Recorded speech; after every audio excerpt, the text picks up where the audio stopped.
యువకుడికి బలహీన వర్గాలకు సంబంధించి ఒక అవకాశం వచ్చింది.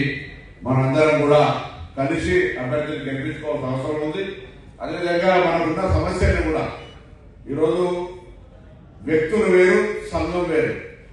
సంఘం రాజకీయాలతో సంబంధం లేదు. సంఘం అనేటువంటిది ఆ యొక్క సంఘంలో ఉండేటువంటి కులానికి సంబంధించి అందరికీ న్యాయం జరగడానికి కుల ఐక్యత ద్వారా ఎప్పుడు కానీ ఒకవేళ ఇట్లా మామూలు వ్యక్తిగా ఉంటే వేరు, సంఘంగా కులంగా ఉండి అక్కడ ఐక్యంగా ఉంటే ఎదుటి వాళ్ళందరినీ ప్రభావితం చేయగలుగుతుంది. కాబట్టి ఈ సంఘపరంగా మనం అందరూ కూడా లాభపడాలి అనే ఆలోచనతో ఈరోజు ఈ సమావేశం చేసిన రాఘరావు గారు, పెద్దల హనుమంతన్న గారు కూడా ఇప్పుడే పురుషోత్తం గారు కూడా ఫోన్ చేశారు.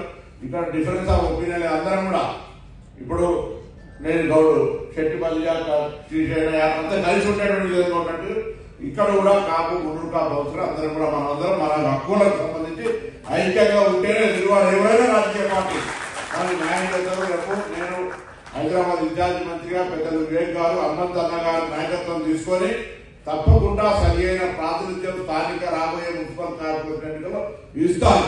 కానీ ఎవరి రాజకీయాలు నేను కూడా రాజకీయాలకు వచ్చినప్పుడు ఎవడు రమ్మని కూర్చేసి కూర్చోబెట్టాడు.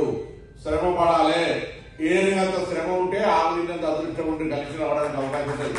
మనం ఇంటికాడ కూర్చునే సమావేశం రేపటికి నాంది పునాది పొద్దున మీ శ్రమ మీ ప్రాతినిధ్యం మీ భాగస్వామ్యం చూపెట్టండి. నవీన్ యాదవ్ గెలుపుకోవడం మీ కృషి స్పష్టంగా కనబడ్డాక పార్టీ మిమ్మల్ని పిలిచి అన్న ఏం కావాలి రావాలని అడిగేటువంటి పరిస్థితిలో మీ ఐక్యతగా మాత్రం